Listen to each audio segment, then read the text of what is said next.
The world tore itself apart arguing over the ultimatum.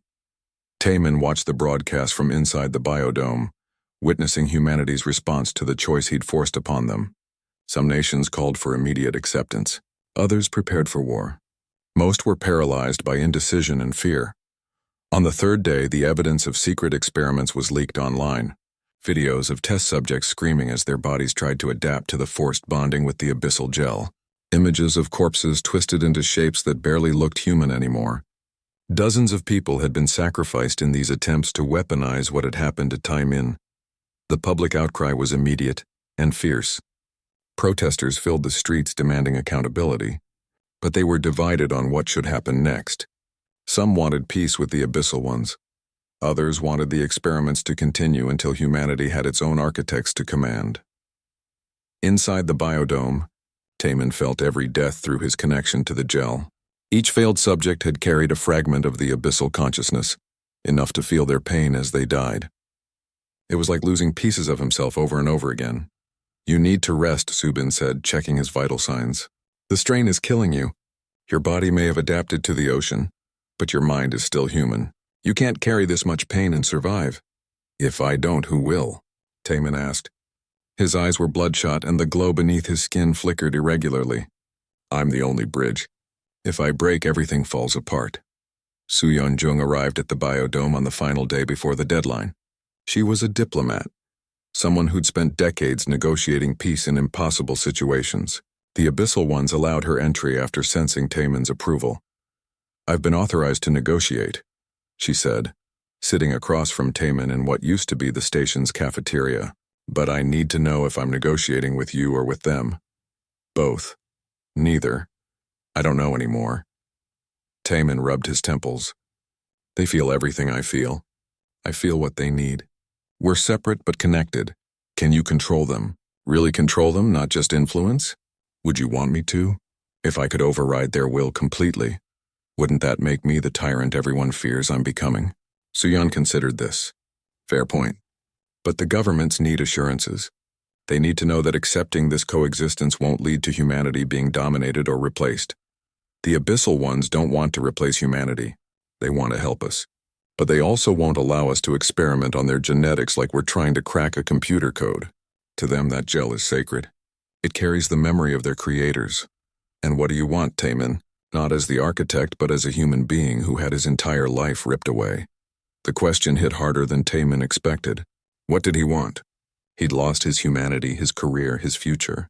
He'd become something that frightened everyone who looked at him. But he'd also gained connection to something vast and ancient. He'd touched the legacy of a civilization that had died before humans even existed. "I want both sides to survive," he finally said. "I want humanity to accept what I've become without fear. And I want the abyssal ones to understand that humans need time to adjust to sharing their world.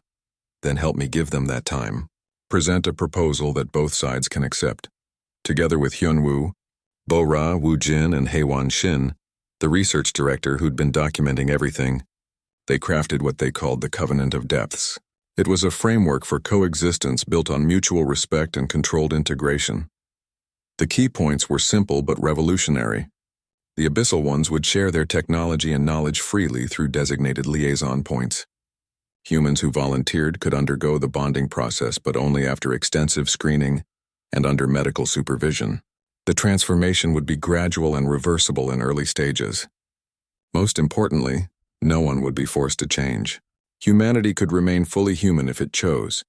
In return, the abyssal ones would be granted legal status as a sentient species with rights and protections. The experiments would stop, and humans would help the abyssal ones understand this new world they'd awakened into. "It's a good proposal," Su-Yeon admitted. "But there's one problem. You're asking humanity to trust you, and you've admitted you can't fully control the abyssal ones. What happens when one of them decides to act independently? What if they hurt someone without meaning to? Then we deal with it the same way we deal with humans who hurt others," Taman said. "Justice, not extermination. Investigation, not warfare." Su-Yeon took the proposal to the Emergency United Nations Assembly that had been convened to address the crisis. Taman couldn't attend in person, so they broadcast him via video link. The moment his glowing form appeared on the screens, the assembly hall erupted in argument. "Order!" the Secretary General shouted. Everyone will have a chance to speak. Taemin presented the Covenant of Depths himself. He spoke not as the architect, but as someone who'd been forced to become a bridge between worlds. He talked about the fear he'd felt during the transformation, the confusion, the sense of losing himself. But he also spoke about the wonder of connecting to something older and grander than human civilization. I'm not asking you to worship them or to worship me, he concluded. I'm asking you to see them as what they are. Living beings who want purpose, who want connection. They've offered us the stars in exchange for acceptance. That's not a threat. It's a gift. The vote was scheduled for the following day. That night, as the world held its breath, a group of scientists led by young Mihan presented their findings. They'd been working secretly with samples of Taemin's blood that had been collected during his medical exams. We've found a way to replicate the bonding process safely, young Mi announced. Not through force, but through understanding. The gel doesn't just bond with DNA. It bonds with neurological patterns. It requires willingness at the deepest level. The test subjects who died were fighting the transformation, consciously or unconsciously. Their bodies rejected it. She displayed the results of her experiments. Volunteers who had fully understood the process and accepted it with open minds had successfully bonded with small amounts of the gel. They showed enhanced healing, improved cognitive function, and the beginning of bioluminescence. But they remained recognizably human. The transformation was gentle when not forced. We have proof, young Mi said, that humans and abyssal genetics can coexist without one destroying the other. These volunteers are the first true hybrids, and they report feeling connected to Taemin and through him to the abyssal ones, but they maintain their individual will and identity. The implications were staggering. If humans could voluntarily become bridges like Taemin, the fear of domination evaporated. This wasn't about replacing humanity. It was about expanding it. When the vote came, it wasn't unanimous. Many nations abstained. Some voted against out of fear or principle, but the majority voted to accept the Covenant of Depths. Humanity would try coexistence. The moment the result was announced, Taemin felt the response through his connection. The abyssal ones sang in his mind, a chorus of relief and joy that nearly overwhelmed him. Around the world, the creatures began to withdraw from their aggressive postures, returning to the depths but not hiding. Waiting. Ready to help when called. The biodome around the research station began to dissolve, the organic material breaking down into harmless compounds that drifted away on the currents. For the first time in weeks, Taemin stood under open sky. Reporters swarmed the station within hours. Camera crews, journalists, scientists, everyone wanted to witness the architect and ask their questions. Taemin answered what he could, but mostly he was exhausted. The weeks of strain had taken their toll. It was Myung-Soo Bae, a former military intelligence analyst turned journalist, who asked the question everyone had been thinking. What happens now? You're not human and not abyssal. You're something in between. What's your role in this new world? Taemin looked out at the ocean where the abyssal ones waited in the depths. He looked at the humans around him, some fearful, some curious, all uncertain about the future. I'm what I've always been, he said, a researcher trying to understand life in all its forms. But now I have help from both sides. We'll build the first joint human abyssal research facility. We'll study the technology they're offering. We'll help volunteers through the transformation process. And we'll prove that different species can work together instead of destroying each other. And if it doesn't work? Myung-Soo pressed. If humans and abyssals can't coexist peacefully? Taemin's eyes glowed brighter for a moment, and everyone nearby felt a pulse of something vast and ancient touch their minds. A reminder that the architect was both human and something more. Then I'll do what I was born to do. I'll keep searching for answers until I find ones that work. That's what scientists do. That's what humans do. We adapt, we overcome, we survive. As the sun set over the Pacific, casting golden light across the waves, something massive breached the surface far from shore. An abyssal one of the largest, raising part of its body above water in what might have been a salute or a greeting. More followed, creating a display that would be shared across every screen on the planet. The age of humanity alone was over. The age of partnership had begun. The world watched as Taemin emerged from the ocean 3 days later. He walked up from the depths without a pressure suit, without breathing equipment, his body glowing with bioluminescence that pulsed in rhythm with his heartbeat. The cameras captured everything, By the time he reached the research station's platform, every news network on the planet was broadcasting his return. He didn't look human anymore. His skin had taken on an opalescent quality, shifting between colors like mother of pearl. His eyes glowed with inner light. When he spoke, his voice carried harmonics that resonated in the chest of everyone listening. "I am Taemin Park," he said to the cameras. "I am still human, still the man I was. But I am also something more now. I am the bridge between your world and theirs." Behind him, visible in the floodlights, the abyssal ones surfaced. Not threatening, just present, witnessing. Thousands of them, their massive forms breaking the waves like living islands. The reaction was immediate and divided. Religious groups called him everything from messiah to demon. Scientists demanded study. Governments demanded control. And the military demanded neutralization of what they saw as an existential threat. Within 24 hours, naval fleets from 6 nations surrounded the research station. Commander Yuna had been replaced by General Jae-sung Kwon, a hard-faced man who had built his career on decisive action.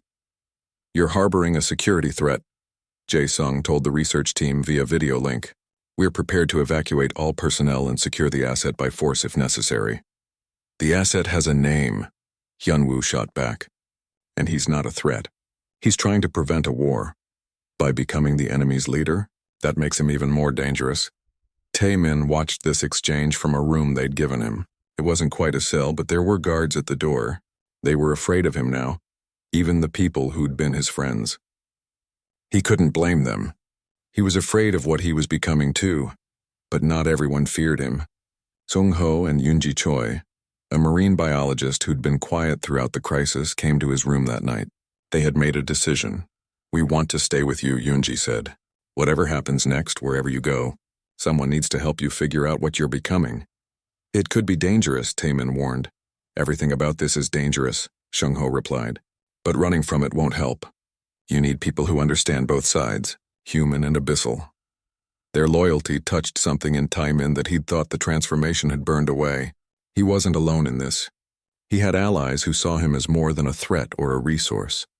The situation escalated when a submarine was detected attempting to approach the underwater structure.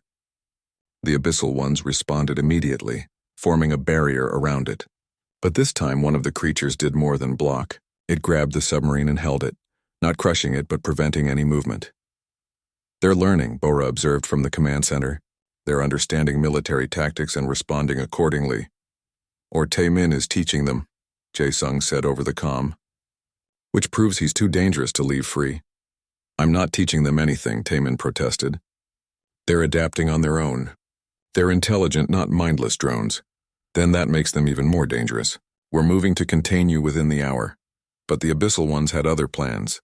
As military forces prepared to board the research station, the creatures began constructing something new.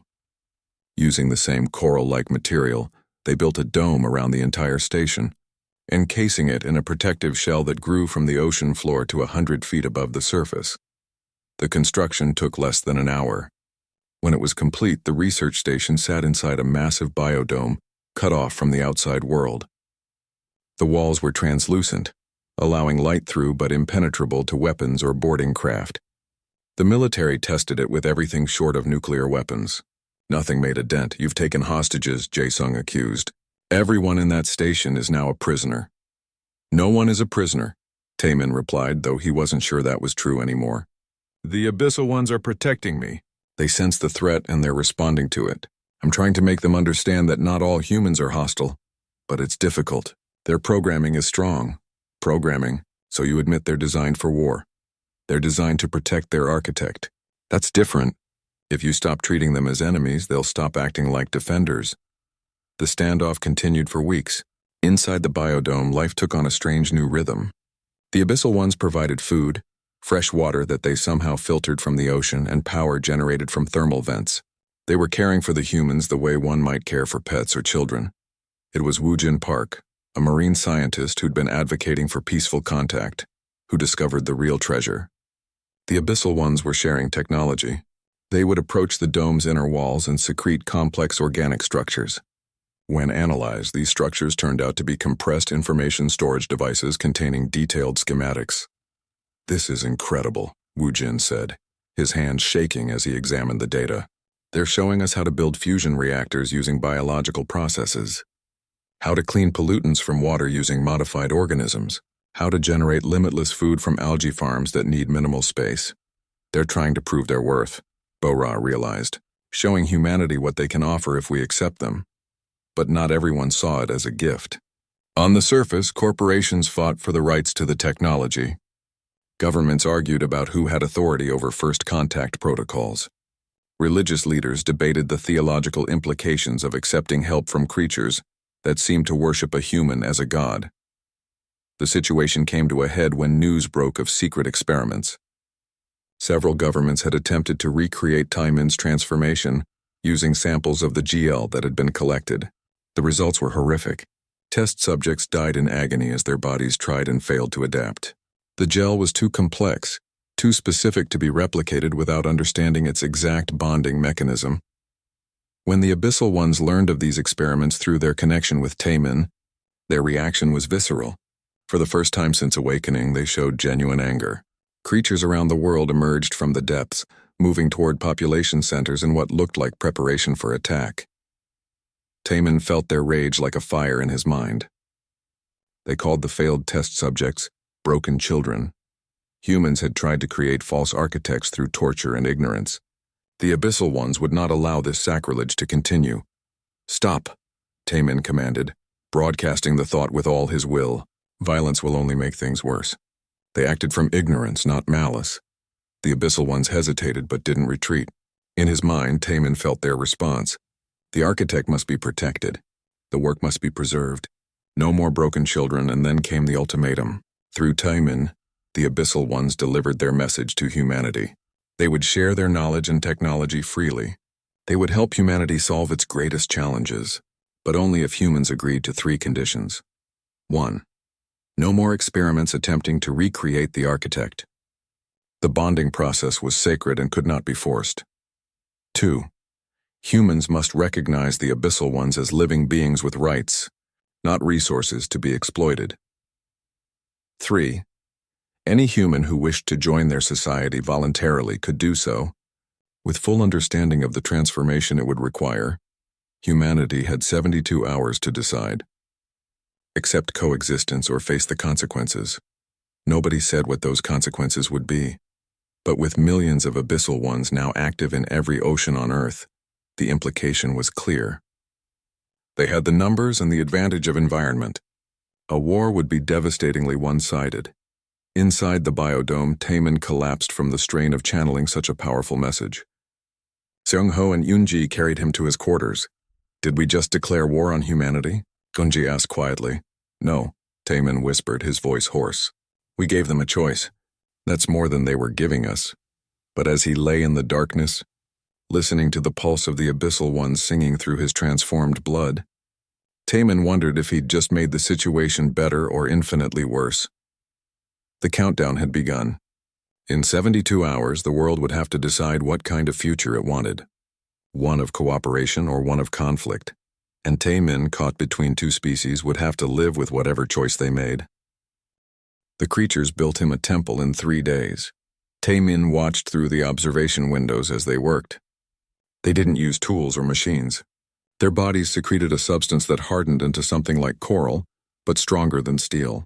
They shaped it with their limbs, creating walls and chambers that grew from the ocean floor like a living thing.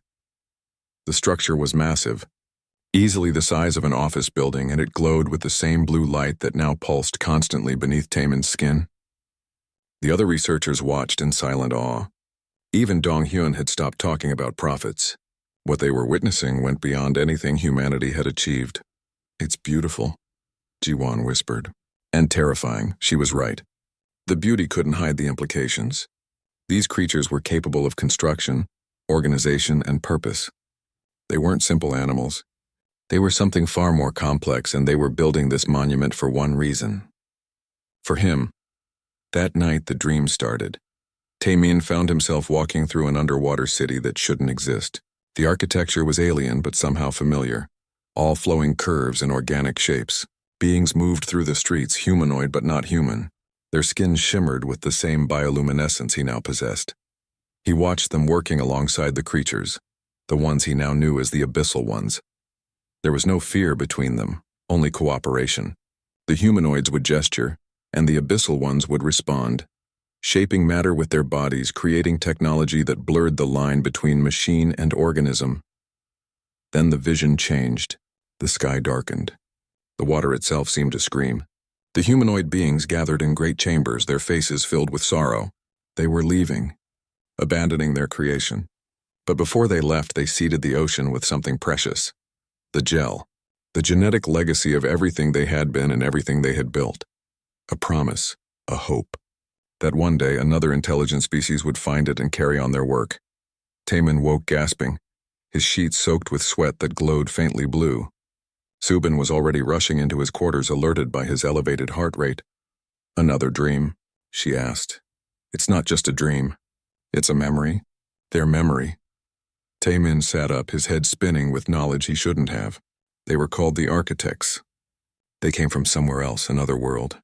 They created the Abyssal ones as helpers, as extensions of their will. But something went wrong.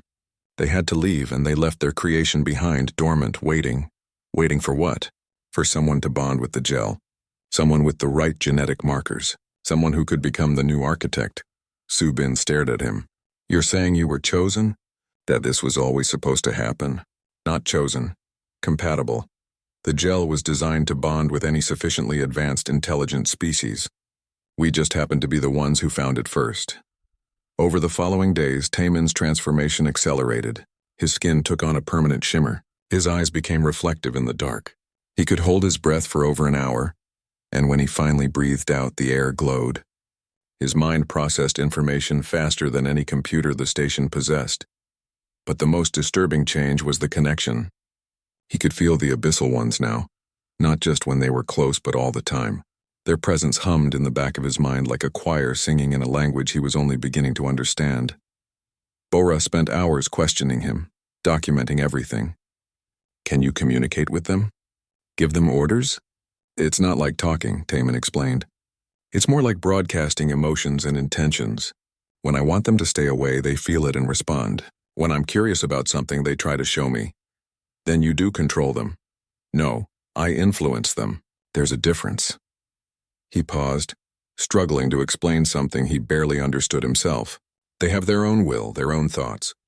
But they filter everything through this idea of serving the architect. It's built into them at the deepest level. Can you make them stop building that structure?" Taman had tried. The Abyssal ones had paused, confused by his reluctance, but hadn't stopped. The need to create a space for their architect was too fundamental to override. The situation reached a crisis point when the structure was completed. The Abyssal ones began broadcasting a signal, a combination of electromagnetic pulses and acoustic waves that traveled through the ocean. Within hours, research stations around the world reported similar phenomena. More trenches were opening. More Abyssal ones were waking up. Hyunwoo pulled up a global map in the command center. Red markers appeared at deep ocean locations across the planet. The Mid-Atlantic Ridge, the Java Trench, the Puerto Rico Trench. They're all showing seismic activity and bioluminescent signatures. Taman, there aren't just thousands of these creatures. There could be millions, and they're all waking up because of him, Yuna said. She had her hand on her sidearm. Though what good a gun would do against creatures that could survive at the bottom of the ocean? Nobody knew. Donghyun was on his satellite phone arguing with someone on the surface. When he ended the call, his face was grim. The governments are mobilizing. Military fleets are being deployed to all the active sites. They're calling it a potential extinction-level threat. They're not a threat, Taman said. They're just waking up. Wake up enough of them, and it doesn't matter what their intentions are, Yuna countered. The displacement alone could trigger tsunamis. And if they decide humanity is a problem, we don't have weapons that can fight them in their environment. That night, Taman made his decision. He put on a deep-sea pressure suit and made his way to the station's diving platform. Ji-won found him before he could leave. "Where are you going?" she demanded. "To them, to the structure they built. I need to understand what they want, what they expect from me. I can't do that from here. You'll die. That structure is at crushing depth." "No, I won't." Taemin held up his hand. The glow beneath his skin was steady now, constant. "I'm not fully human anymore, Ji-won. I haven't been since the accident. The gel changed me to survive down there. I can feel it. This is insane. So is everything else that's happened. If I don't do this, if I don't try to communicate with them properly, the military will attack. And then we'll have a real war. Seung-ho Kim appeared from the shadows. He was the station's engineer and had been quietly supportive of Tae-min. The suit is modified. I've been working on it. It'll get you down there, but I can't guarantee it'll bring you back up. I'll take that chance. The descent was unlike anything Tae-min had experienced before. He should have been terrified as the pressure increased, as the darkness swallowed him. Instead, he felt like he was going home. His modified body sang with the pressure, adapted to it, welcomed it. The structure rose from the seafloor like a cathedral. Its walls pulsed with bioluminescent patterns that seemed to respond to his approach. Abyssal ones surrounded him, but they didn't threaten. They escorted him, guided him to an entrance that opened as he neared. Inside, the structure was hollow and filled with breathable liquid. Not water, but something else, something oxygenated. Tae-min removed his helmet and breathed it in. It felt like silk in his lungs. The abyssal ones gathered around him, their massive forms creating a circle. In his mind, he felt them fully for the first time. Not as a single consciousness, but as many minds linked together, creating something greater than the sum of their parts. They showed him their history. The architects who created them. The great work they had been building before everything ended, the loneliness of waiting in the dark for millions of years, and now the joy of purpose renewed. They called him architect, but they also showed him what that meant. Not a master, not a god, but a guide, a connection between their ancient design and the new world they had awakened into. They were offering humanity something precious, knowledge, technology, partnership, but they would only offer it through him. And if humanity rejected that offer, if they attacked their architect, the abyssal ones would defend him with everything they had.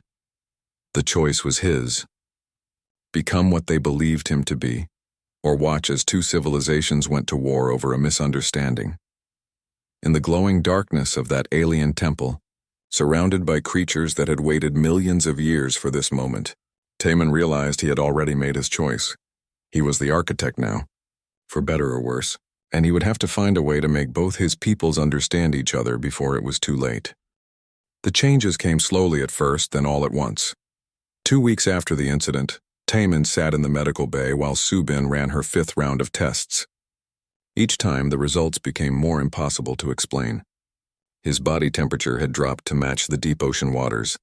His blood pressure had adapted to withstand crushing depths.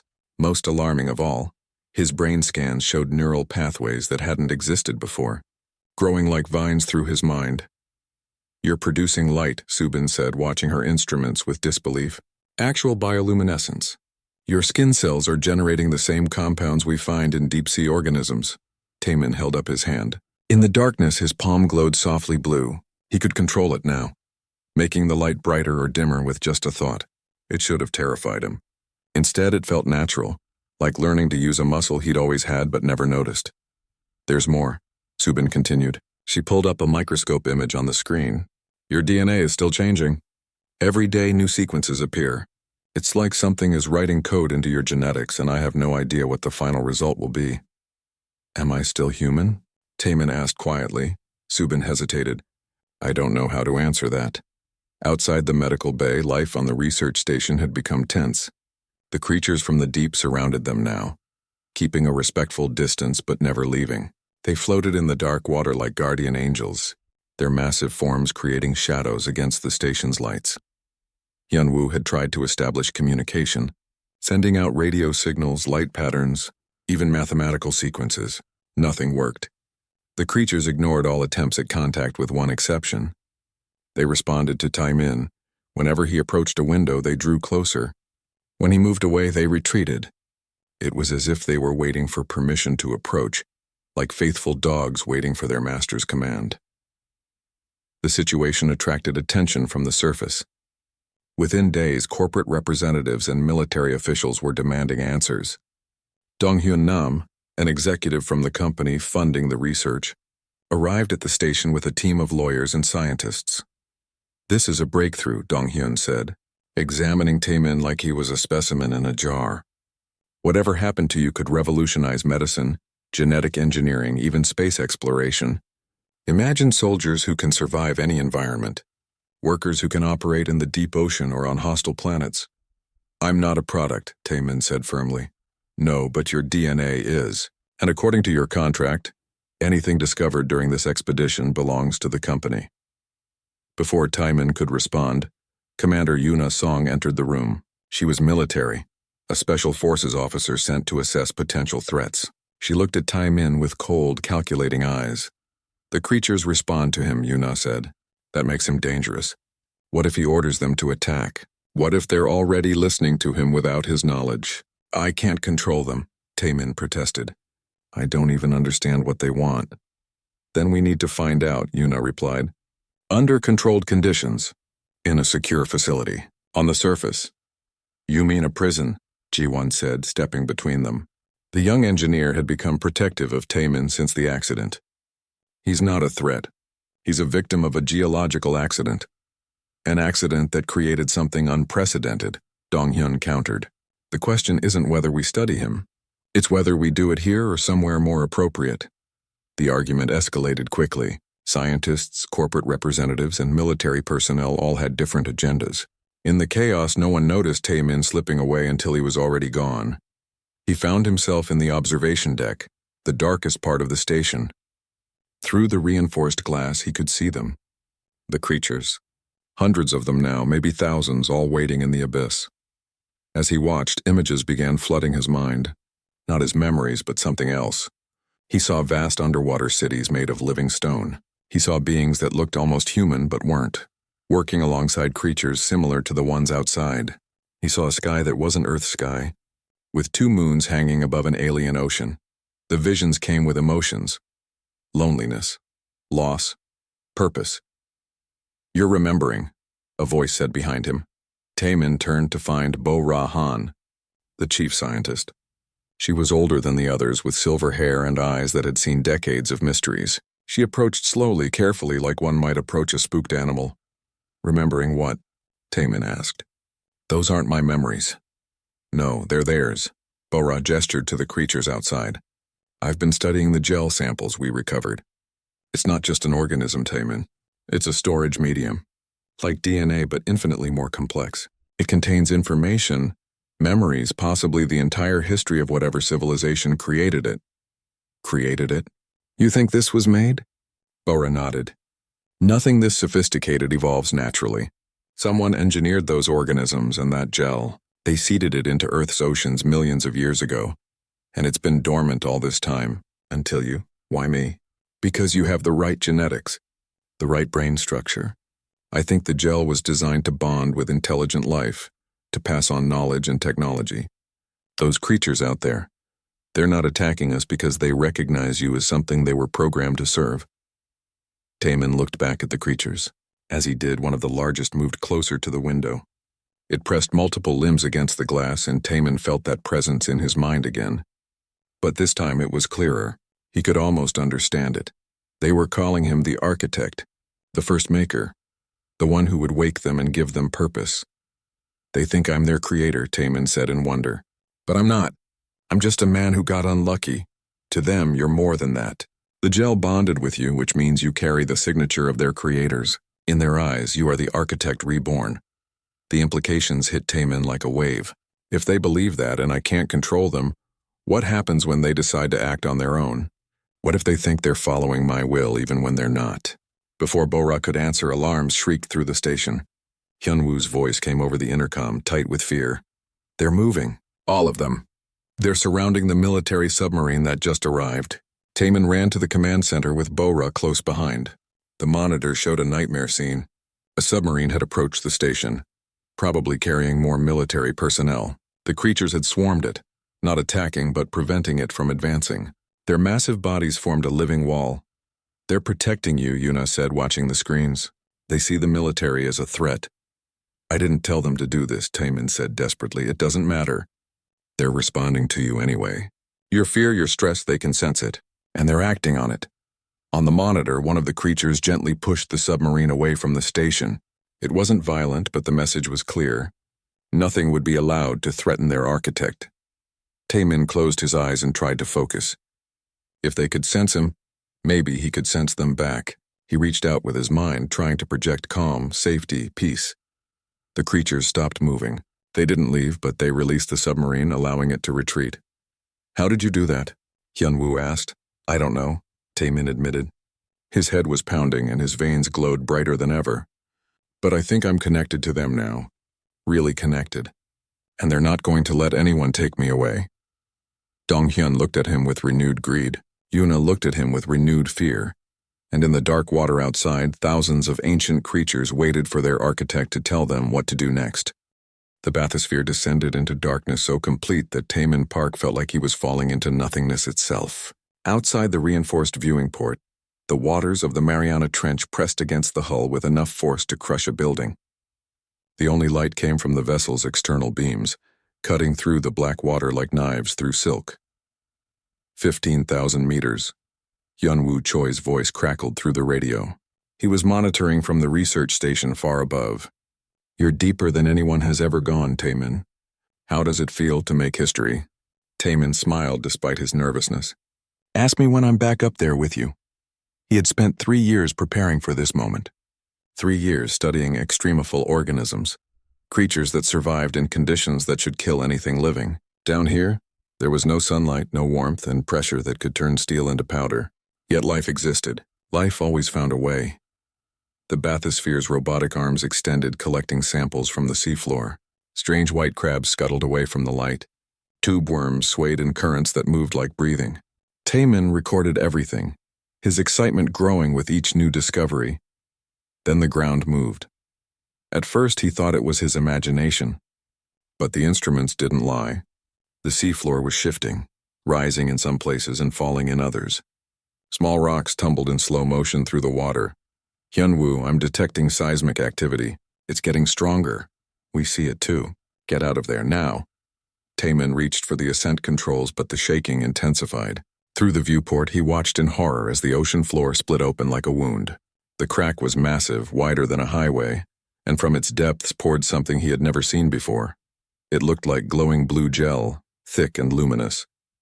It flowed up from the crack in pulsing waves, carrying with it thousands of tiny organisms that sparkled like stars.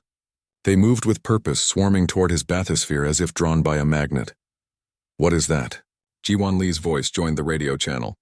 She was the station's systems engineer, and she sounded frightened. "Taemin, those readings don't make sense.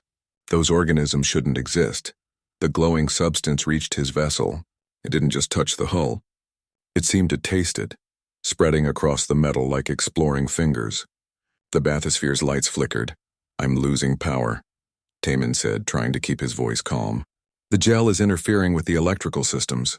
"Emergency protocols initiated," Hyunwoo said. "We're winching you up manually." The bathysphere lurched upward, but it was too slow.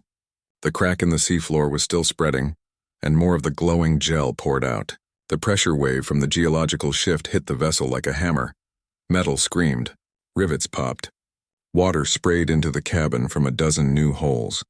Taemin grabbed his emergency rebreather, but the gel was already flooding in with the seawater. It was warm, impossibly warm for this depth. The moment it touched his skin, it burned like acid and ice at the same time. He screamed into his rebreather as the gel found the cuts on his hands from earlier equipment handling. It entered his bloodstream like it had been waiting for this chance. His veins lit up beneath his skin with that same blue glow. "Taemin, what's happening?" Hyunwoo was shouting now. "It's inside me," Taemin gasped. "The gel, it's in my blood." The world started spinning. The pain in his veins was spreading, racing through his body faster than his heart could beat. But worse than the pain was the sensation of something rewriting him from the inside out. He could feel his cells changing, adapting, becoming something different. Through the cracked viewport, he saw them. Shapes moving in the glowing gel. They were huge, easily the size of buses, with bodies that seemed part organic and part something else. They had too many limbs and eyes that glowed with the same blue light now flowing through his veins. They weren't attacking. They were watching. One of them came closer. It pressed something like a face against the viewport, and Taemin felt a presence in his mind. Not words exactly, but feelings, curiosity, recognition, and something that felt like reverence. Then everything went black. When he woke, he was in the medical bay of the research station. Subin Kang, the station's medical officer, stood over him with an expression of shock and confusion. "You've been unconscious for 6 hours," she said. "Taemin, I don't know how you're alive. The pressure at that depth when your suit failed should have killed you instantly." He tried to sit up and found he could. His body felt strange, different, but not weak. If anything, he felt stronger than he had in his entire life. "The gel," he said. "What happened to it?" Subin pointed to a containment unit across the room. Inside, a small sample of the blue substance pulsed with light. "We extracted what we could from your bloodstream, but Taemin, it didn't all come out. Some of it bonded with your cells at the molecular level. It changed your DNA. That's impossible. I have the test results right here. Your genetic code has been altered.